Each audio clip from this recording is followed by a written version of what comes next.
Pues el dramaturgo, colega Ignacio Amestoy, va a realizar en nombre de la Asociación de Autoras y Autores de Teatro un homenaje al fallecido colega y dramaturgo Alfonso Sastre. Gracias, Ignacio. Gracias a ti. Y bueno, aquí estamos rindiendo homenaje a Alfonso Sastre, ¿verdad? La Asociación de Autoras y Autores de Teatro y el Salón Internacional del Libro Teatral quieren hoy rendir homenaje a Alfonso Sastre. Alfonso Sastre, autor de teatro, maestro de teatro, fue amigo. Si entre nosotros durante el franquismo y en democracia ha habido un dramaturgo que entendió el teatro como un arte propicio para la expresión y la comunicación en libertad, ese fue Alfonso Sastre. Alfonso nos ha dejado el pasado día 17 de septiembre a los 95 años en Hondarribia, en Fuenterrabía, en el País Vasco, donde vivió un exilio voluntario desde el año 1977. Allí se identificó con la izquierda abertzale tras sus compromisos políticos en la dictadura, primero con el Partido Comunista, que abandonó, y después con otras implicaciones, como le gustaba decir a él. La vida de Alfonso fue siempre una lucha por la libertad en el universo oscuro de la dictadura y después, hasta su muerte, siendo uno de los máximos exponentes de nuestro arte dramático, en el más exigente ámbito de la contemporaneidad, desde la escena y desde la literatura. Autor del realismo más arriesgado, duramente castigado por la censura franquista, fue autor de obras tan emblemáticas en nuestro teatro como Escuadra hacia la muerte o La taberna fantástica, y siempre un referente del teatro más arriesgado para muchos de nosotros. Adiós a un gran intelectual, ha escrito a su muerte ese resistente que es Guillermo Heras. Y tiene razón, su carácter de intelectual, como gran amante de la cultura y en especial del teatro universal, nos permite tener en sus ensayos, estudios y prólogos un material insustituible sobre el último teatro y sobre los más actuales vericuetos del pensamiento. En su obra, una veintena de libros de ensayo, junto a más de 60 piezas teatrales, una treintena de traducciones y dramaturgias de Sino Casey, Jean-Paul Sartre, Peter Weiss, sobre todo, y media docena de novelas y una decena de libros de poesía, más guiones de cine y televisión. Una densa trayectoria, la de Sastre. Habiendo sido su padre actor, pronto Alfonso se interesa por el teatro. Antes de pisar la universidad, en 1945, con 19 años, funda el grupo Arte Nuevo, con compañeros de estudios de aquellas academias de barrio, como Alfonso Paso o Medardo Fraile, por un teatro comprometido, implicado frente al teatro benaventino. Estrena en 1946, tras los bombardeos de Hiroshima y Nagasaki, Uranio 235, una condena del belicismo que siempre estará presente en su pensamiento y en su obra. Su compromiso, su implicación, progresa en la universidad, donde con José María de Quinto publica el Manifiesto del Teatro de Agitación Social en 1950. Estando en la universidad, Gustavo Pérez Puig le estrena Escuadra hacia la muerte, en 1953, otra dramaturgia antibélica, con actores como Adolfo Marsillac, Fernando Guillén, Agustín González o Juanjo Menéndez. La obra fue prohibida tras la tercera representación. A Escuadra seguirán otras obras que serán víctimas de la censura, como La Mordaza o Tierra Roja, contra la propia censura, la represión y la dictadura. En 1955 se casa con Eva Forés, su eterna compañera. Meses más tarde, en las protestas estudiantiles del 56, Alfonso es detenido, procesado y encarcelado por el Tribunal de Orden Público, el TOP. Tras su liberación, marcha a París con su mujer. El exilio dura 2 años. En 1958 vuelven a Madrid. En el 59 estrena La Cornada y En la Red, con el tema de las torturas, en su línea de teatro revolucionario. En la Red tendrá su reescritura vasca, años después, en 1971, con Askatasuna. Alfonso dirá: ya no es una obra abstracta. En 1960, también con José María de Quinto, una década después del Manifiesto de Teatro de Agitación Social, hará público el manifiesto del Grupo de Teatro Realista en la revista Primer Acto. Primer Acto será un gran laboratorio para Sastre, teórico y práctico. Allí publicará 8 obras, de 1958 a 1992. El Cuervo, La Cornada, En la Red, Medea, La tragedia fantástica de la gitana Celestina, La taberna fantástica y El viaje infinito de Sancho Panza. Y precisamente en la revista Primer Acto, en 1960, se producirá el gran enfrentamiento en el teatro español, de Sastre con Buero Vallejo. Es un debate sobre el qué hacer en nuestra dramaturgia, teniendo que soportar la tiranía y la censura franquista. Será la polémica sobre el posibilismo o el imposibilismo. También Guillermo Eras ha apuntado en estos días: ya me gustaría poder leer en la actualidad polémicas de este calado. Alfonso Sastre versus Antonio Buero Vallejo. Sastre ya había tenido un enfrentamiento con mi maestro Buero en un encuentro casual en la calle, tras el estreno de Historia de una escalera en 1949. Alfonso le felicitó a don Antonio por el éxito de su obra, pero le criticó con dureza el que en la pieza que discurre entre 1919 y 1949 no hubiera ni rastro de la guerra civil. Alfonso me recordaba ese episodio no sin cierta amargura. A partir de aquel encuentro, la relación entre nuestros dos grandes dramaturgos no fue precisamente amable. Del 49 al 60 del debate sobre el posibilismo habían pasado 10 años. Hay que decir que Buero y Sastre en ese 1960 ya eran autores consolidados. Buero había estrenado Historia de una escalera, En la ardiente oscuridad, Hoy es fiesta, Un soñador para el pueblo o Las meninas. Y Sastre, Escuadra hacia la muerte, La mordaza, Ana Kleiber o La cornada.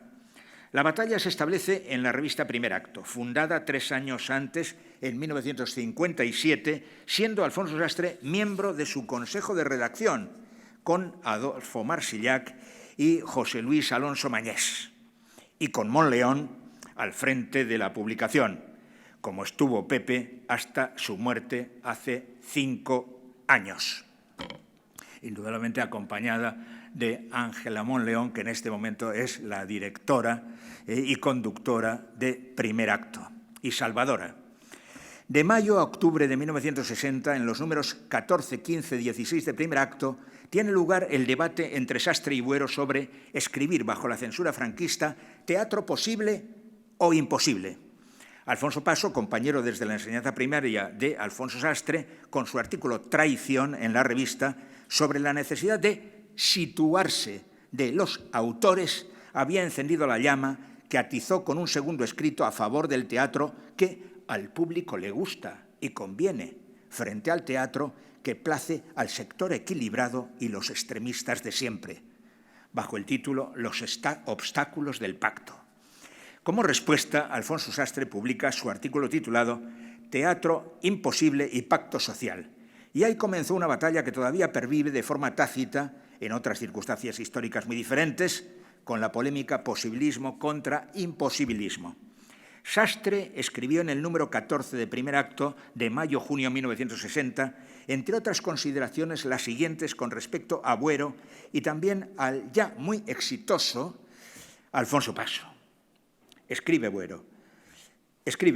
Alfonso, una de las actitudes mantenidas que yo sepa por Antonio Buero cristaliza especialmente en una crítica del imposibilismo en el teatro. Decía Buero, es preciso hacer un teatro posible en España, aunque para ello sea preciso realizar ciertos sacrificios que se derivan de la necesidad de acomodarse de algún modo a la estructura de las dificultades que se oponen a nuestro trabajo. Por otra parte, decía Alfonso, otra actitud cuyo mantenedor en estas mismas páginas de Primer Acto es Alfonso Paso. Apunta a la recomendación de firmar un pacto social que posibilita el trabajo y la presencia de los nuevos autores en el campo profesional.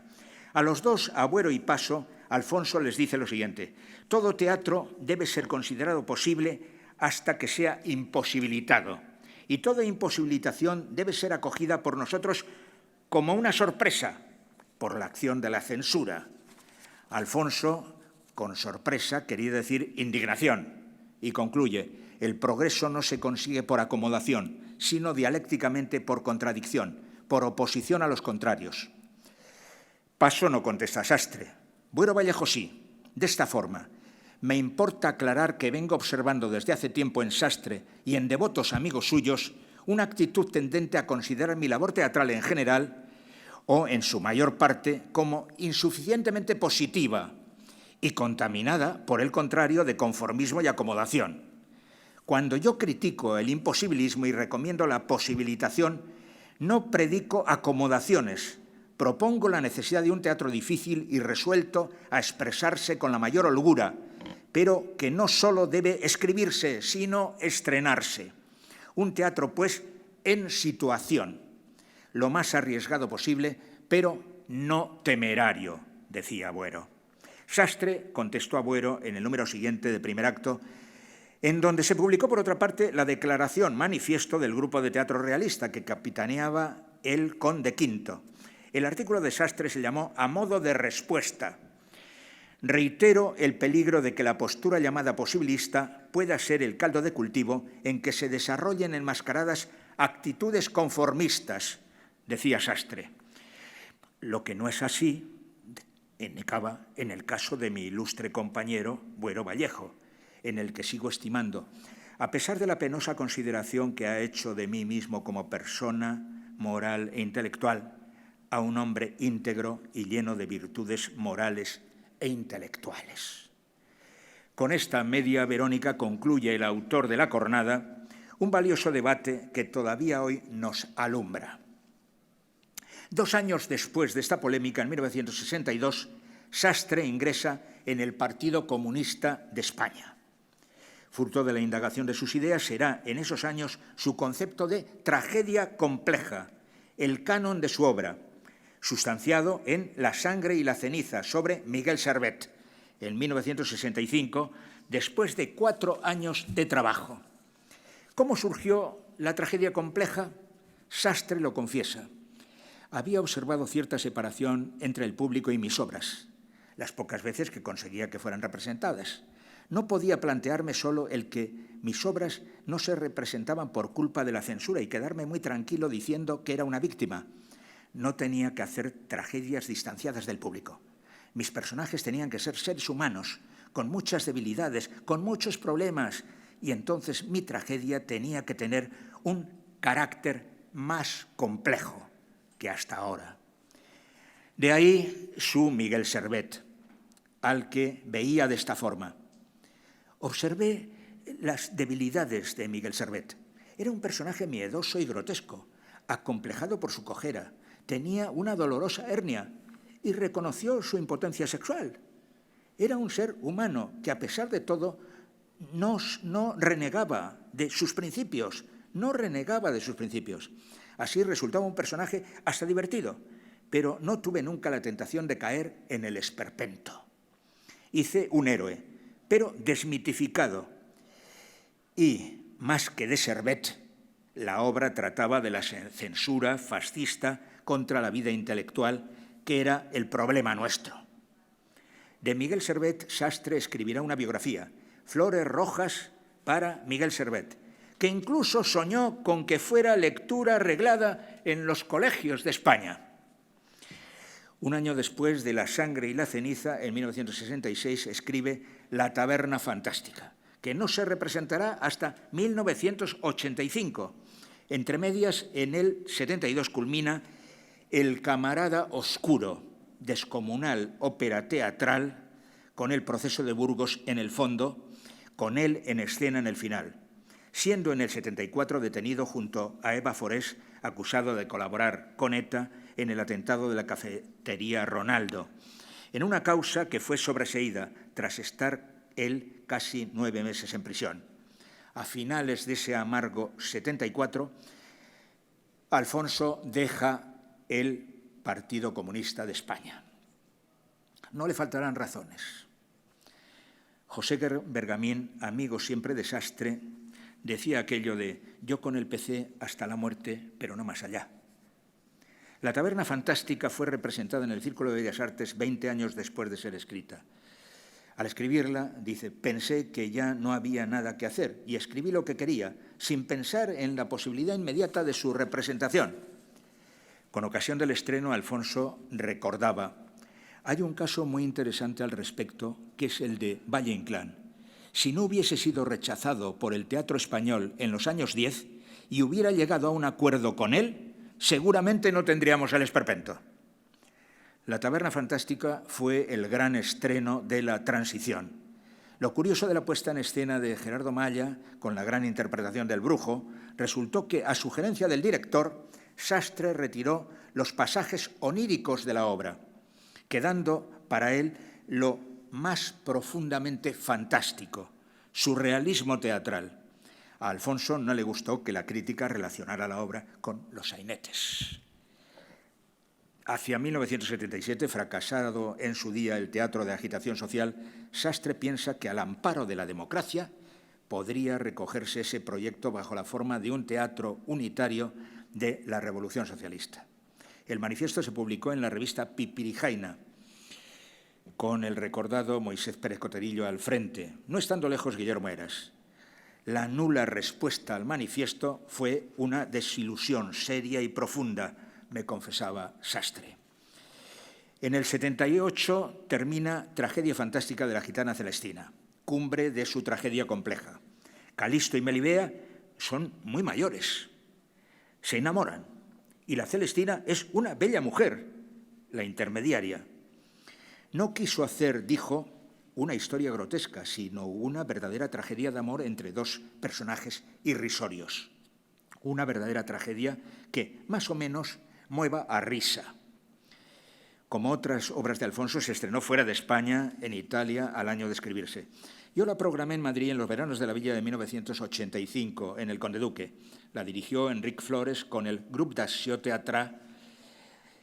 Desde la tragedia compleja, Sastre nos alumbraba una especie de comedia compleja.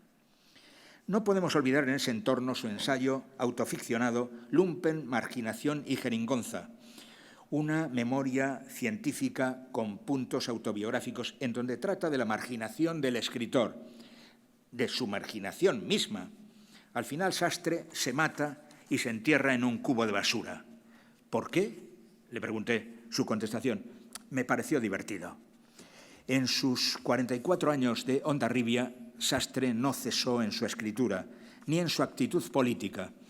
Con otra mirada a la de 1960, escribió: la postura que hay que mantener frente a la necesidad del cambio social es simplemente la de luchar políticamente, y eso no lo puede hacer ni el teatro posibilista ni el llamado imposibilista. Fue un riguroso editor. En los últimos 40 años, a través de la meritoria editorial Iru, fundada por su mujer Eva Forest, fallecida en 2007, editó y prologó obras de Fernando Pessoa, Pierpaolo Pasolini, Heiner Müller, Darío Fo, Thomas Bernhard y especialmente de Peter Weiss, al que le unió una gran amistad y de quien hizo la magnífica versión de Marat Sade, estrenada por Adolfo Marsillá en 1978 y montada en 2007 por Animalario. Su teatro no ha dejado de publicarse, completo, por él mismo en Iru, también por otras editoras y por esta asociación de autoras y autores de teatro con Jesús Campos, 14 piezas en Teatro Escogido en 2006, con una buena implicación de amigos en la edición y los prólogos: Javier Villán, Mariano de Paco, César Oliva, Berta Muñoz, Magda Ruggeri, Francisco Caudet, Ricard Salvat, Gonzalo Santonja, Torres Nebreda, Carlos Gil, César de Vicente, Andrés Sorel, David Ladra, Xavi Puerta y Virtudes Serrano. Esporádicamente sus obras han saltado a los escenarios en Euskadi y fuera de Euskadi, como no dejaría de apuntar aquí Rosana Torres. Los últimos días de Emmanuel Kant, dirigida por Josefina Molina en el 90, El viaje infinito de Sancho Panza, dirigida por Pérez Puig en el 92, Han matado a Procopius, dirigida por Paco Vidal en el 7, ¿Dónde estás, Ulalume? ¿Dónde estás?, dirigida por Pérez de la Fuente también en el 7. En 2006, Raúl Hernández Garrido realizó para Televisión Española, en una suerte de nuevo Estudio 1, Escuadra hacia la muerte. Paco Azorín, que dirigió en el cercano 2016 Escuadra hacia la muerte en el CDN de Caballero, ha recordado en estos días a Alfonso y ha expresado con razón la necesidad de que estuvieran en nuestros teatros sus obras.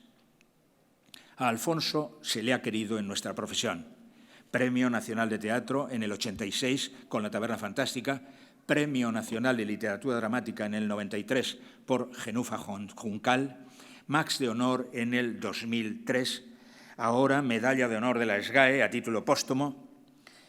Alfonso estaba satisfecho de su obra.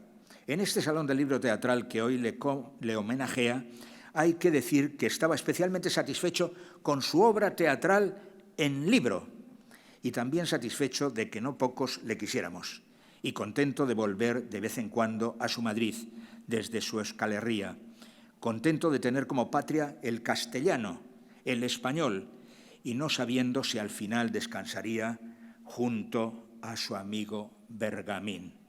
En 2005, el 16 de junio, tuve para el proyecto Memoria Viva de la SGAE una larga conversación de más de 3 horas aquí en Madrid con Alfonso. Se van a ver y escuchar ahora 5 minutos de aquella charla. Le pregunto sobre si sus últimos guiones de cine y televisión, novelas y libros de poesía, los hacía como queriendo alejarse del teatro. Y ahora le pregunto, Alfonso, ¿te has querido alejar del teatro? Yo no he querido alejarme, ¿no? Pero el teatro tampoco ha querido alejarme, pero no se ha ocupado mucho de mí. Así que lo que pasa es que yo no lo vivo como una gran desdicha. No lo vivo como una gran desdicha. Yo considero y reclamo la calidad de literatura que tiene la escritura teatral. Y entiendo tanto esto así que puedo decir ahora ya que no me importa que mis obras no se representen. El hecho de que sean publicadas me basta para considerar que me he expresado y que me he comunicado. Nuestra literatura, nuestro arte en general, es expresión y comunicación. El mero hecho de la expresión puede satisfacer a un poeta lírico que se expresa en su casa, en la oscuridad de su hogar, ante nadie, pero él se ha expresado y eso le sirve como una catarsis suficiente como para justificar el hecho de una escritura. Pero además de expresión, sobre todo en algunas artes como la nuestra del drama, es comunicación. Y esa comunicación para un autor de teatro, en principio, podría decirse que no se cumple si no se representa una obra. Pero para mí, en ese sentido, subrayo el aspecto literario, el hecho de publicarla en libro ya resuelve también esa fase de la comunicación. Siento que he comunicado mi drama por el hecho de que se publique. Entonces, ese aspecto literario me salva de la desesperación que tendría un autor que porque sus obras no se representan se siente desdichado. A mí no me preocupa ahora nada. Bueno, se te quiere. Sí, yo me siento querido y por eso me siento bien. Sí. Sí, no hay retorno a Madrid desastre. No hay retorno, de momento no hay retorno, porque no hay ninguna razón para retornar.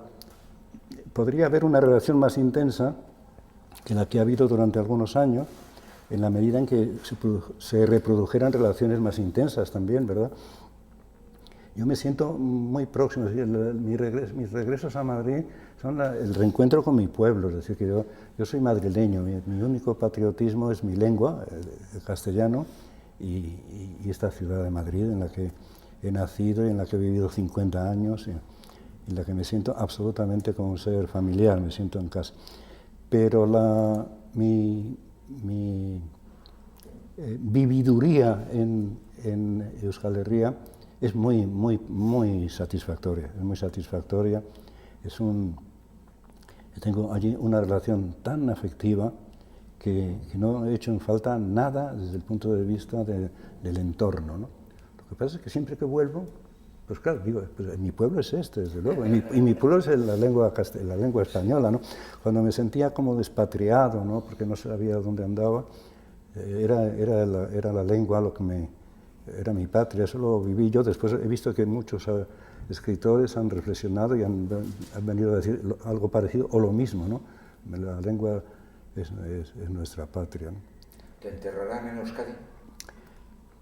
Pues quizá, eso ya no lo sé. Allí está Bergamín, mi amigo Bergamín, en el cementerio de Oñarbi, y probablemente, no sé, supongo que me quemarán. No, eso no lo sé, no he pensado en ello.